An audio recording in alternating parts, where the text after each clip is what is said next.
right? The things that we know are right. It could lead us into sin.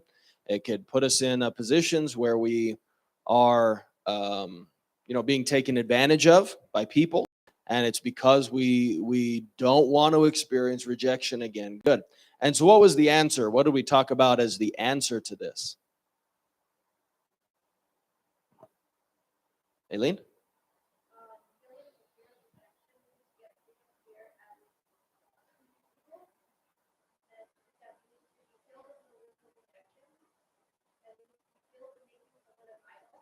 Good. Good. So we have to be healed inside from the wounds, but then we have to deal with the issue of making people our idols, and going back to putting God first, and making sure that we're not looking to people more than we're looking to God, and putting them in front of Him. Good. All right, so we're going to move on this morning. Lesson number 10, Uprooting Rejection. Lesson number 10 is on rejection and marriage.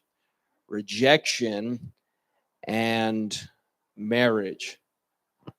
Rejection is one of those things that it causes many problems in life, but it definitely causes people many problems in their marriage. And so we're going to look this morning at the story of a woman named Michal, who is David's wife. And there's marriage problems because this woman has experienced rejection and has never been healed of it. And so we're going to kind of dig into this morning. Let's get some scriptures. If you want to read, lift your hand. We'll give you a scripture. And Michelle, you're going to read our main text. It's going to be 2 Samuel chapter 6, verse 16, and then verse 23. 2 Samuel 6, verse 16, and then verse 20 through 23. Jeremy, 2 Samuel chapter 6, verse 16. Adrian, Mark chapter 12, verse 31. Leland, 2 Samuel chapter 6, verse 20. And you're going to read that twice, so stay there. Sylvia, Hebrews chapter 12, verse 15. Hey, Jared, could you look at my mic and see if the highs are high or something? I feel like my S's are like a snake.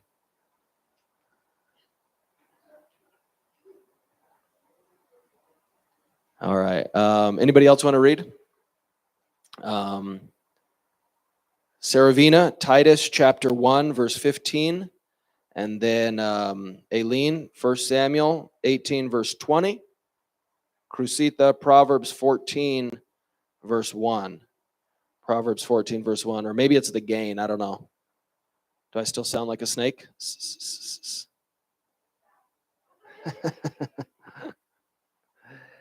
All right. Rejection in marriage. Like I said, there's probably few issues that cause so many problems commonly in marriage. And this is one of those things that we really, it really has to do with, kind of the quality of your life. And getting free from rejection, it's in your own best interest because it has to do with the life you living in and creating for yourself. And in so many ways, this plays out in marriage. And so we're going to look at how rejected people bring their rejection issues into marriage, and then we're going to talk about healing that. So let's go to this story of David and his wife Michal.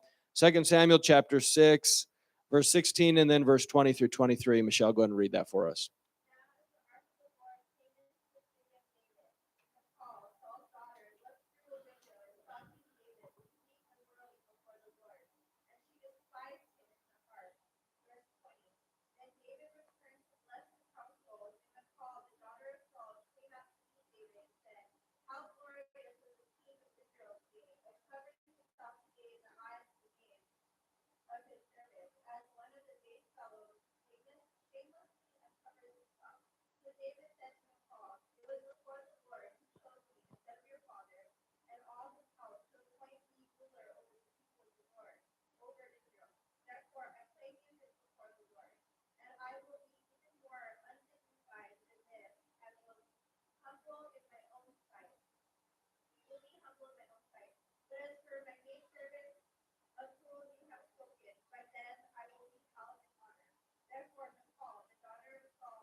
All right, so the first thought this morning is rejection baggage. Rejection baggage. So let's think about this woman in our scripture. This woman, Michal, this is David's wife. This was a woman who had experienced a life filled with rejection. This was King Saul's daughter. And so if you go back in her story, there's numbers of things the Bible reveals about her. First, we know that she was used by her father in the sense that he put her up as like a prize for the one who would kill Goliath, right? In other words, there was something that Saul needed done, but to him, his daughter, she had no value. She was just to be used as a tool to get what he wanted. Whoever kills Goliath can have my daughter. There's no value and intimacy there. She was just something to be used. So she obviously that would be, an issue of rejection that she experienced. Then as time goes on, she ends up being married to David. And there's a story when King Saul is trying to kill David, and he wants his daughter to help him to kill David, but she helps David get away. And now her father's upset with her. He rejects her because she helped her husband. I mean, like, how twisted is that, right? Like, she's getting rejected because she's helping her husband, rejected by her own father. And so what does her father then do? He then takes her and gives her away to another man as his wife. And then now we pick up the story. David ends up becoming king after Saul dies. And David had made some very bad decisions. He ends up being married to multiple women, which is never a good idea. And this lady Michal, now she's being forced to compete with 6 other women for her husband's attention. We're talking about a girl that no doubt had lots of rejection issues. You can only imagine how all of that would be internalized. Now, when we think about rejection, we have this context in our scripture of marriage, and that's because we bring our rejection issues into marriage. Some people think marriage fixes rejection, but that is not right. And I see this happen a lot. There's people, they don't feel good about themselves. They think a relationship fixes that, but that is totally incorrect. Romantic relationships, they magnify what's already inside of you. If you're rejected, guess what's going to happen if you get married? Those rejection issues are going to get bigger. They're going to be magnified. Whatever's inside will get bigger. Marriage doesn't fix your issues, it magnifies them. And so this happens with rejection. Let's think about some ways that we bring our rejection issues into marriage. First of all, rejection is an opinion of value. And so what happens is we start, we can internalize this from other people, right? Someone says a person has no value or less value, and this can play out in marriage, right? All men are pigs. Never trust a woman. You have no worth, or not worth as much as others. This is what Michal had, right? She's looking at what David's doing, and she has this attitude of like, men are pigs, right? They can't be trusted. They're going to use you.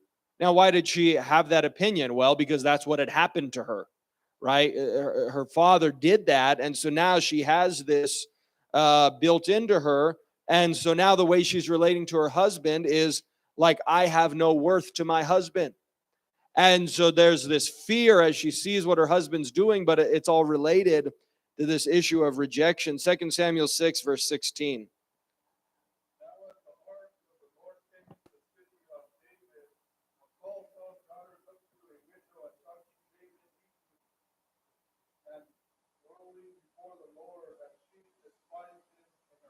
Okay, so she looks at David and she despises him in her heart, and it's because of all these things that are swirling inside of her, right? For men, it's their view of women that can be formed by rejection. For women, it's their view of men that can be formed by rejection. Then the second thing is that some people have a spirit of fear that's been put into them by watching their parents' dysfunctional marriage. This is one of the problems if you grow up in a home where your parents' marriage is dysfunctional. A spirit of fear can be put into you by what you're raised around and what you see. And so a natural reaction is to put up walls in order to protect ourselves. For some people, their attitude is, I will never get married because of what I saw in my home. For others, they get married, but they have walls up with their spouse, right? I will make sure you never hurt me. I will make sure you never make me feel like I did when I was rejected. And a lot of times that comes from when we were a kid and the things that we experienced in our own homes. Third, we can view our spouse through the lens of how we view ourselves. Right? God made us to have value and worth. This is supposed to come from God. Mark 12, verse 31.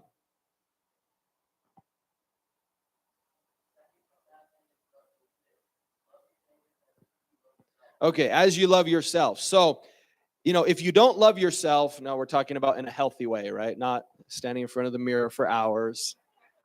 If you don't love yourself in a healthy way, the issue is you don't think you have value, right? You don't think you have worth. And I mean, it's so common. You talk to people today, they will tell you different variations of, I hate myself, I don't like looking at myself, I hate this, I hate that about myself, I don't like these things.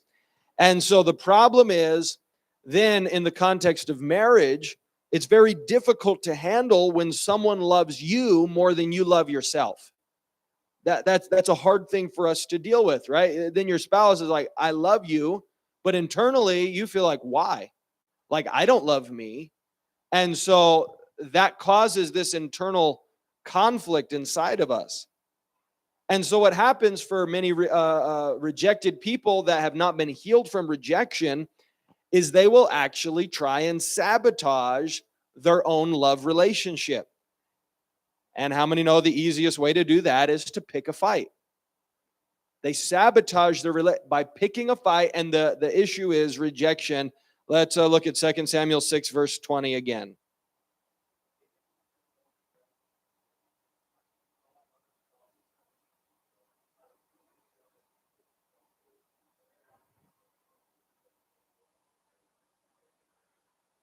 All right, so David comes home. He's happy. He's just had a great day at work. Things are going well. The Ark of the Covenant's back in town, and he comes, opens the door. Honey, I'm home. And there's Michal just waiting for him. She's been fuming, and now she picks a fight. Oh, how distinguished the king of Israel was today. Jumping about. Everybody saw your chonies when you were dancing around like that. Oh, isn't that great for you? And here we go. Now it's into this conflict in the home because so many times this is how rejection plays out. We're not talking about reasonable conversations to fix things, right? In marriage, there's going to be disagreements, but you're supposed to have reasonable conversations about the issue of how to fix it. Like, you left your socks on the floor. Let's talk about that. How do we fix the socks on the floor problem? But with rejection, that's never what it is, right? It's you left your socks on the floor, and before long, the conversation is completely unreasonable and out of control. All of a sudden now it's attacks on worth, right? Stupid, no good, ugly, witch. I was like, but that's not a conversation about how to fix the issue. That's coming from somewhere else. In a strange way, we try and recreate the rejection we experienced at home. What might be a healthy thought experiment is look at your conflicts in your relationships and see, is there any similarities between that and what you experienced in your own home life when you were a kid? Have you somehow figured out a way to recreate the dysfunction that you experienced as a child in your own relationships? People push or attack their spouse until they are rejected. right? And in a strange way, it's because it matches how we feel about ourselves. I'm going to push you until you reject me, and then it's like, okay, that makes sense because I reject myself. It makes sense that you would reject me. Fourth, rejection twists communication. So, communication is a critical part of marriage. The problem is rejection messes that up. You end up speaking from a place of hurt, right? We've said over and over, hurt people hurt people. The words that are being spoken, they're not being spoken from a good place, not from a place of trust and wanting to build the marriage and logic and being reasonable. It's spoken from a place of pain. And, how many know when we react in pain, those aren't reasonable reactions, right? You ever seen an animal that gets hurt? The animal is not reasonable anymore, right? It'll attack anybody. It'll attack its owner. It just wants to stop hurting. And so the problem is there are people like that in their marriage. They're like a hurt puppy. And they're snapping at everybody. And it's because it's coming from a place of hurt. 2 Samuel 6:20. Let's read that again.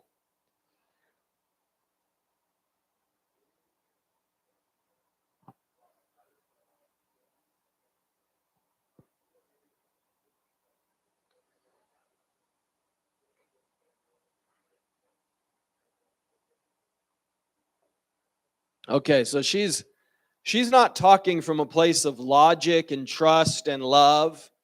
She's not wanting to help David here, is she? She's speaking from a place of hurt. I've been hurt, and now she's reacting in that moment. The emotion that she's feeling, she's reacting out of that. So it twists the way we speak, but it also twists the way we hear. Your ears. It affects your mouth. It affects your ears. We start hearing others from a place of hurt, right? We hear our spouse like this. Rejected people, they filter or interpret what they hear through their rejection. As a pastor, I've literally had conversations with people where I've said something, and then they will tell you, you just said, and they tell you something totally different than you said. You just said, you don't want me here anymore. Like, is there a ghost in here? I didn't say that. Those words never came out of my mouth. But rejected people, they hear something different than what's actually being said. And that happens in marriage very commonly, right? Women can hear this, right? Their husband tells them to say that. What is that? That's just rejection. That's rejection. I'm not gonna take the compliment, and they're speaking out of this place of rejection. For men, right? It could actually be almost any issue for men, right? Let's have a conversation about money, taking out the trash, and you think I'm stupid. You're saying I'm stupid. No, she didn't say that. She was wondering why you spent $250 at McDonald's. A reasonable conversation, but you heard I'm stupid. And then the third thing that happens in our communication is we fail to communicate at all because of hurt, right? Some people, for them, how does rejection manifest itself? They shut down. They close up. They're like a turtle that hides in the shell. And so they go in their shell, and then they stay there. And even though they're married and it's supposed to be this connected, intimate relationship, nope, they're never coming out. And a lot of times this hinders their communication. It could be fear, or maybe it's they don't know how to communicate. They don't know how to properly express what they need to express. So then the fifth issue in a marriage when it comes to rejection is that we have to understand bitterness is poison to relationships. Bitterness is poison. Hebrews 12, verse 15.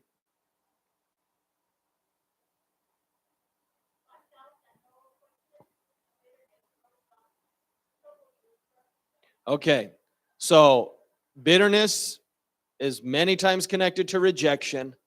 And so when we hold on to bitterness, what we don't realize is it's poison. This bitter, poisonous root. And it says it grows up to trouble you. Now it's causing trouble and corruption in your life currently.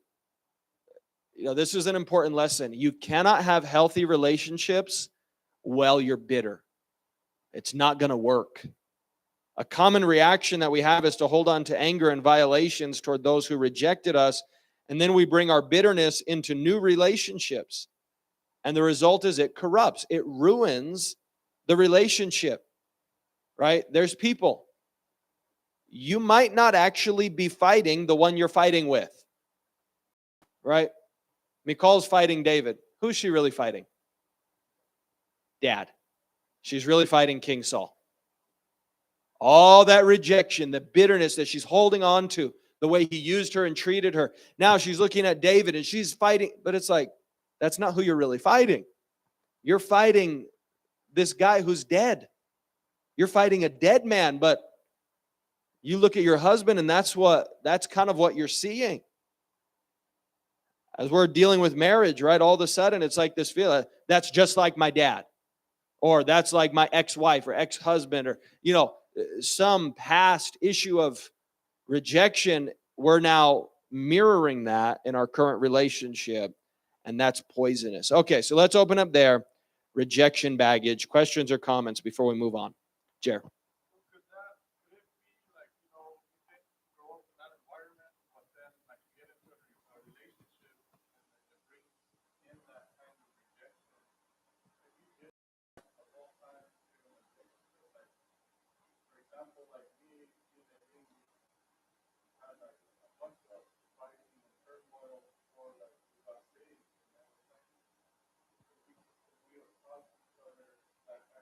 Sure.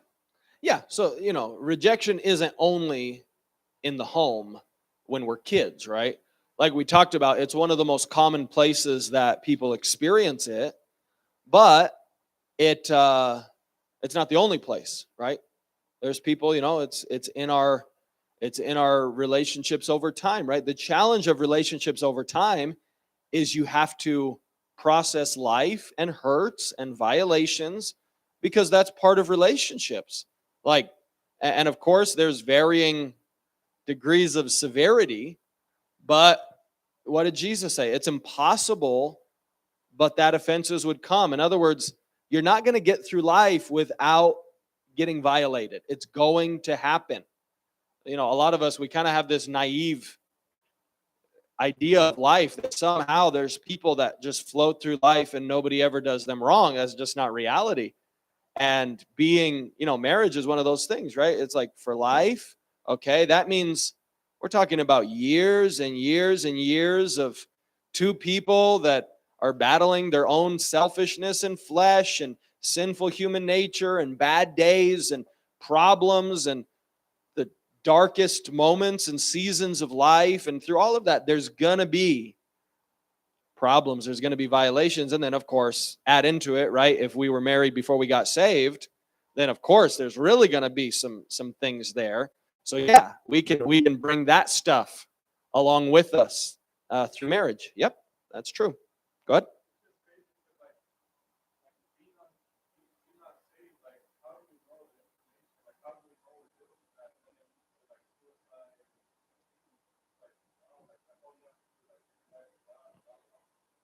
Right.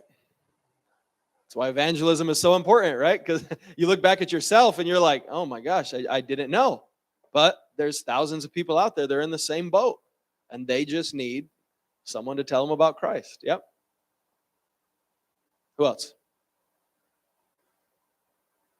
that a hand, Isaac? I can't. Oh, okay. I couldn't tell if that was the lazy Spania hand right there. It's like I can't get it all the way, but here's my. I just moved the wrist. Another hand somewhere, Sylvia.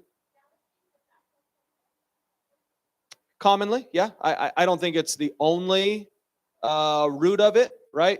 Sometimes it could be, it could be pride, right? Many times prideful people are jealous because it's right. I believe the world revolves around me, so I don't want anybody else to get attention. But rejection also can be a root of jealousy because, in many ways, jealousy can be a response of fear, right? It's I have to hide my little treasure in the box so nobody else is going to get it, right? Because I'm afraid that if anybody sees my little treasure, they're going to take it from me. I'm going to put it in the box, right? Then the problem is we try to do that with people, right? We go, they're going to leave me. They're going to abandon me. They just have to have the opportunity. Once they have the opportunity, they're gone. They're gonna mess up. They're gonna violate me, and so it's then we want to hide them, right? We want everyone get away from them, and yeah, it can be. Yep, Isaac.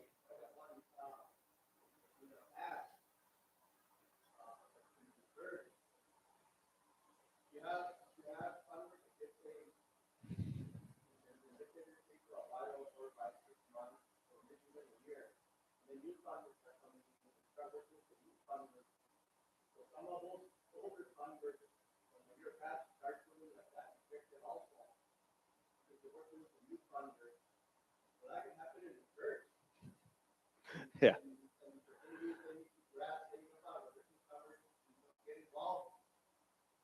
Yeah, yeah, no, that could happen. It's yeah, uh, it's twisted, but it can happen. Yeah, yeah. But that's the reality, right? Is it's like you you know, in some ways it's the toddler that gets jealous of the new baby, right? Where the new baby's born and then all of a sudden your 3-year-old is like, Daddy doesn't love me anymore because you're staying up with the new baby. And it's like, no, it's time to grow up. There comes a point in every Christian's life when you've got to get out of the diapers and you got to get off the milk and you got to start growing up. And what that means is, yes, new converts, we follow up, we reach out, we help them along. But God help you if you're 30 years old and mommy's still changing your diapers and wiping your bum. That doesn't make sense. Right? And then it's, oh, nobody loves me at this church. No, it's time to grow up. Right? Sometimes there's people, I'll be honest, in my head, I hear some of the things that they're all twisted up about, and it's like, what? Why aren't you reaching people? Like, because it fixes so many of your problems. If you grow up as a Christian, you start witnessing and you start following up and you start caring for new converts, it's amazing how all your petty issues that bother you and cause you this crisis in your life, all the drama queens magically turn into healthy mothers. It's hard to be a drama queen when you're caring for 5 little babies, right? It's like all of a sudden it doesn't really matter that I only have 29 boots in the closet instead of 30. It's like you're just trying to survive when you've got those little babies and you're trying to feed for them. And every Christian needs to come to that place to care for others, and it heals you from all of that twisted mentality of the whole world is revolving around me, and can you believe what they said and what they did? And like, go find a new convert. Go get somebody saved, follow up on that, help them to live for Jesus, and you'll be amazed at how you don't have time for drama.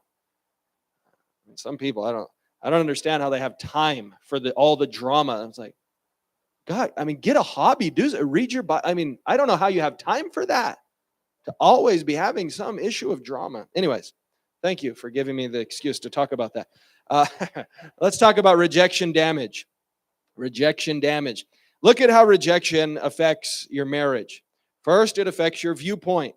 You end up seeing things in a twisted way. Think about what Michal says to David. David comes home, and what does she say? Wow, you really made a fool of yourself today, acting like a pervert. Was that what happened? No, that's not what happened at all. Everybody was having a good time. They were rejoicing because the Ark of the Covenant was back. She saw it totally differently. And so this is the problem. Rejection, your viewpoint is messed up. You can't see things correctly. Titus 1, verse 15.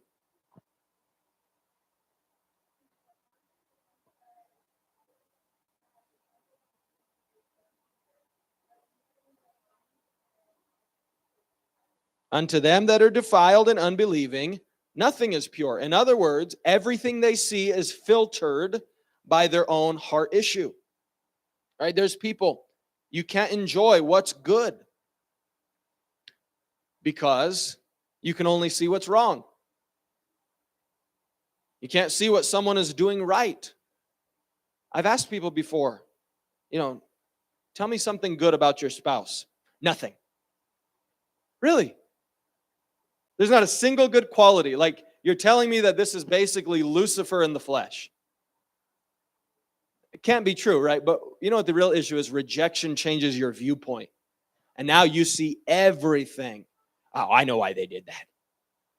They left their socks there just to get at me. Everything all of a sudden, right? I've talked to pastors before that have told me, it's like they have people in their church that, it's like, all the men are flirting with my wife. Really?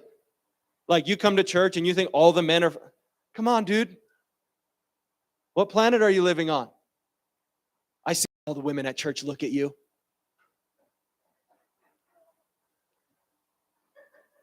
I don't think that's reality. Knock, knock. It's reality. Open the door. That's not what's happening.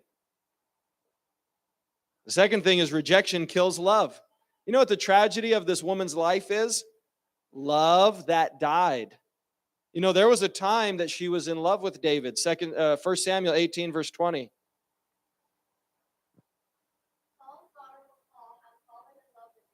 Isn't this sad?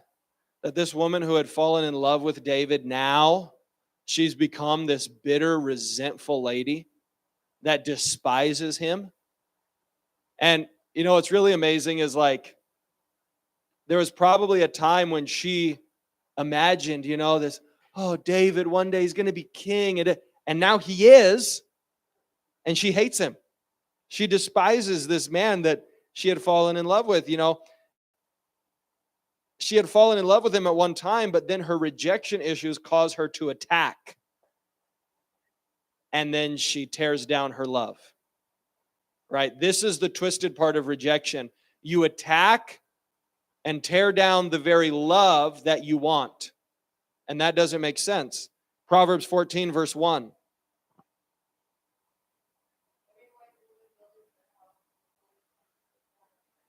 The foolish woman tears down her own house.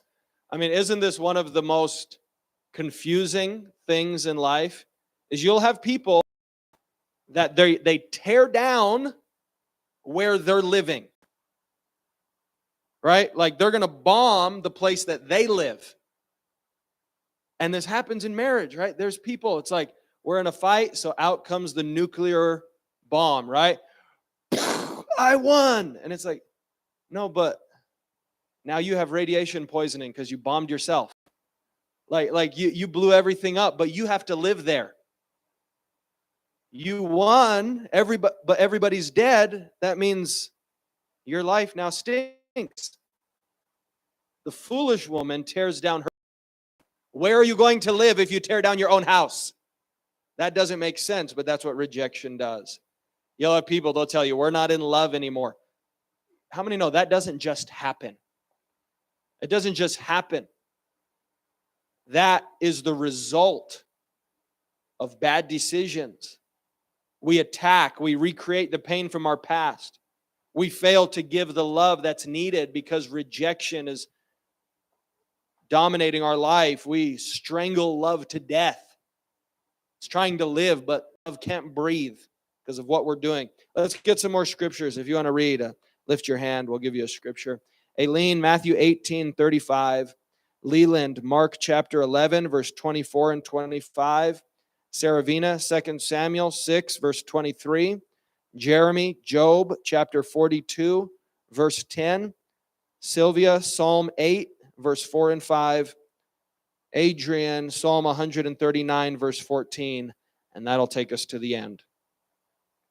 All right, so rejection kills love. And then the third thing is rejection blocks blessing. You know what? That David was actually on his way home to bless the house. That's what he was going to do. He was coming home to give a blessing, and that blessing was going to benefit everybody, including Michal. She was going to be blessed by what David was about to do, but then she stops the blessing. She stops the blessing at the door. And you know what's interesting about this story is he doesn't force his way in. Because this is a truth about life. You get to decide if you're blessed or not. You get to do that. God will not make you be blessed. You hear me? God will not make you be blessed. You can stop the blessing at the door if you want. God's not going to, no, absolutely not. You will be blessed. You will have a great marriage. You will. No, you get to decide. You can block that, or you can open the door and bring blessing in. Matthew 18, verse 35.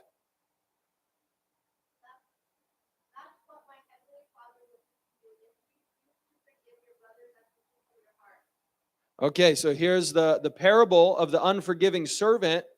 And the point of what Jesus is saying is bitterness blocks blessing. And you get to decide what you're going to do with that. You can hold on to bitterness and you can block the blessing of God, and God will not make you be blessed. Or you can forgive and blessing will come as a result, but it is up to us. Rejection can cut us off from God's love and favor. And so many times what's so confusing to rejected people is they go, but doesn't God want to help me? Yes. But in order for him to help you, you have to participate. He's not going to force that. You have to participate. God isn't up in heaven just feeling sorry for you and just going, oh, pobrecito, it's okay. I know you're not doing anything right and you're still just doing, but I feel bad for you. He wants to help you, but you have to make certain decisions.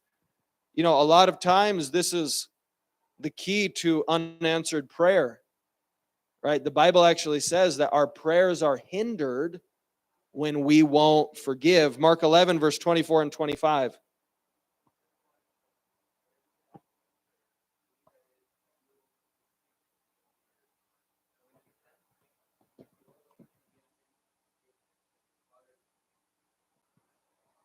Okay, if you hold anything against anyone, forgive him so that your Father in heaven may forgive you. And he's talking about this issue of prayer. Finally, rejection affects our fruit. 2 Samuel 6:23.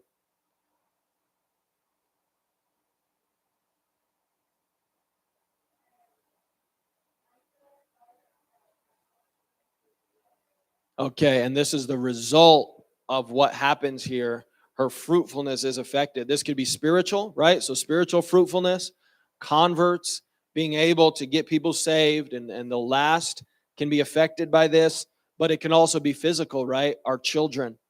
The sad truth is we can do damage to our children because of our own rejection issues. And what a tragedy if our relationships with our kids are hurt, or we hurt them spiritually, or we impart our rejection into them. What a tragedy that would be. Okay, let's open up there. We talked about rejection damage. Questions or comments before we get to our final point this morning?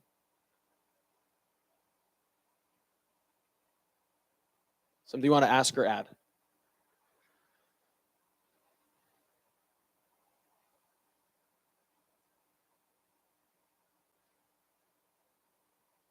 All right, the final point then is choosing a different ending. The story of Michal is very sad because she doesn't get a happy ending. The truth is, life, not everybody gets happy endings, right?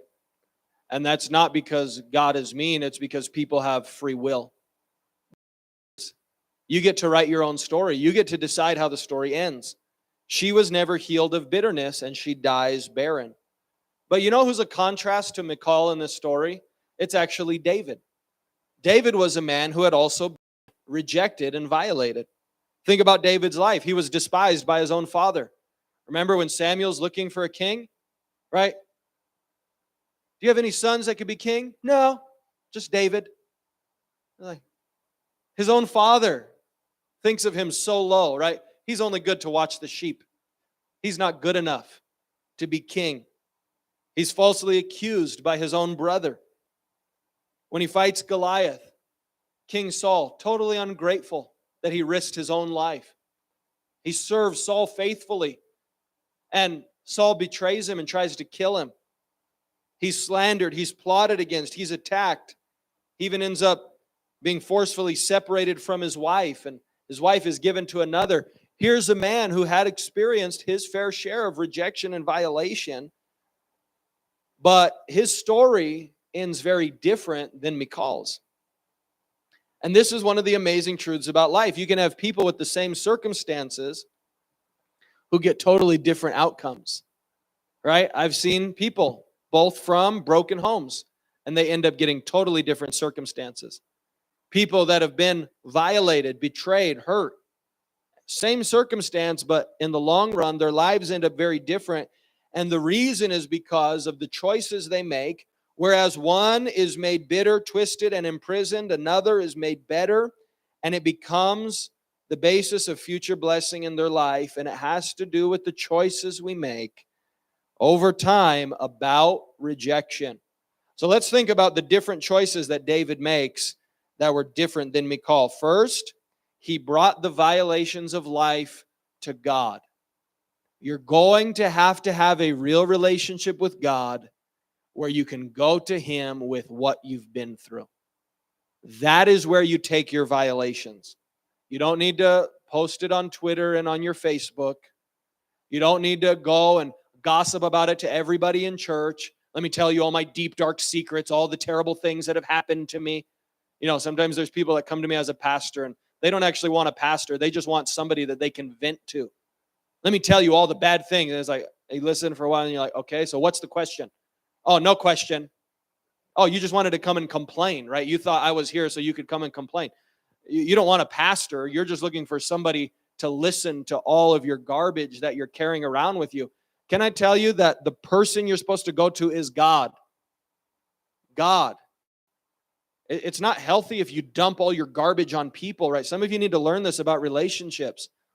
A friend is not somebody that you just dump your garbage on all the time. Because you know what will happen? They will probably get sick of that after a while. And that's why there's some people they can never seem to keep friends. They're like, I don't know, because maybe they got tired of just being buried in garbage constantly.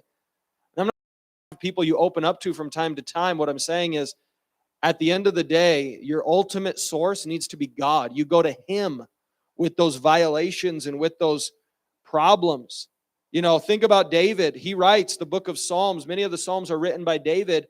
And you know what the book of Psalms is filled with? Honest prayers, right? Where he's going to God and he's telling God, right, you see what's happening. He's telling God, I don't know.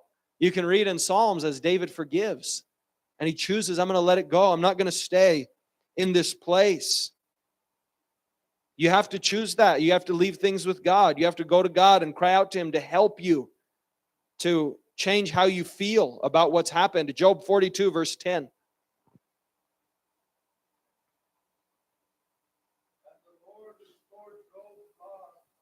Read it off the screen. I think that's the wrong scripture.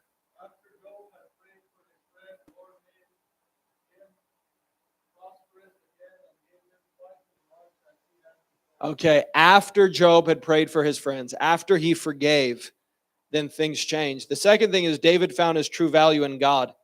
He didn't let his value be determined by what other people were doing. He didn't say, oh, King Saul rejected me, so I must be worthless. Oh, my dad, he rejected me, so I must be pathetic. Oh, my wife, she treated me wrong, so I must just be a slug. No, he found his true value in God. Psalms 8, verse 4 and 5.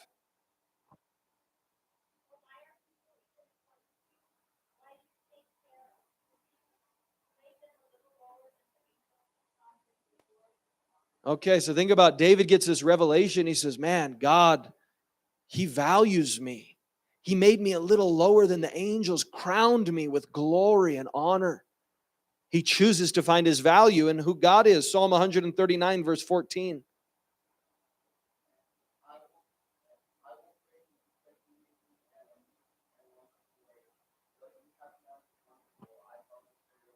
Okay, and finally, David sought to be a blessing to others. If you read through our text in verse 18 through 20, he ends up blessing the people. He gives financially. He returns to bless his household. And it's all when he's hurting, right? It's all when he's going through this. Here's an important discipline that you need to learn in life. You need to still be able to give out to others even when you are hurting.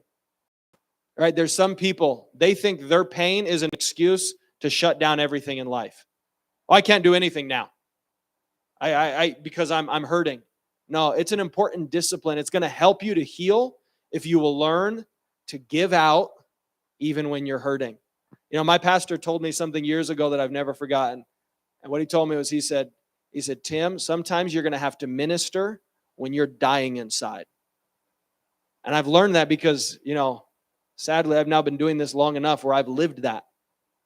And it's like, you have to learn how to do that. You have to learn how to be a blessing even when you're going through hard things. But that helps you to move past those things and you don't stay trapped forever. And so this is rejection in marriage. Let's open up there before we finish for questions or comments. Rejection in marriage, something you want to ask or add before we finish this morning.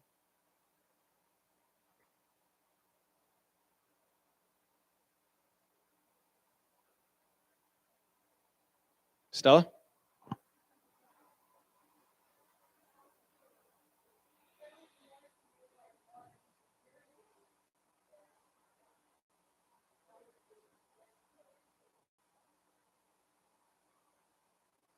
The difference between insecurity.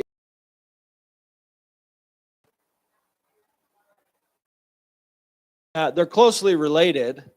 What would the difference be?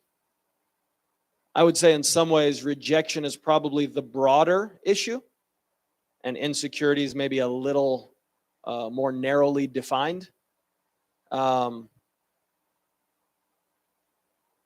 Rejection has to do with things we've been through, right? It's things that have happened. It's past events that we've internalized, whereas many times insecurity isn't always connected. Sometimes it is connected to past things, but sometimes it's not. I've met people that really have had decent experiences in life and they're extremely insecure. And so, you know, I think they're closely related, but yeah, there probably is a bit of a difference. Anybody else? Isaac.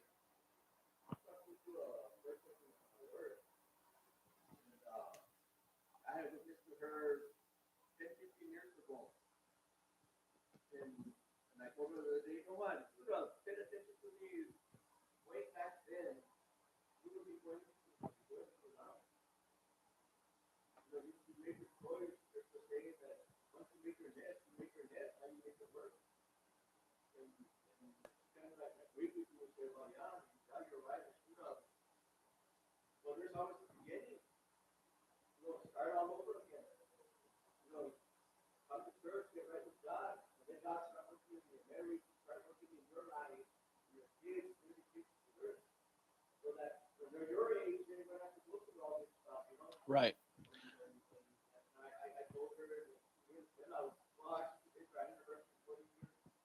Whoop, whoop.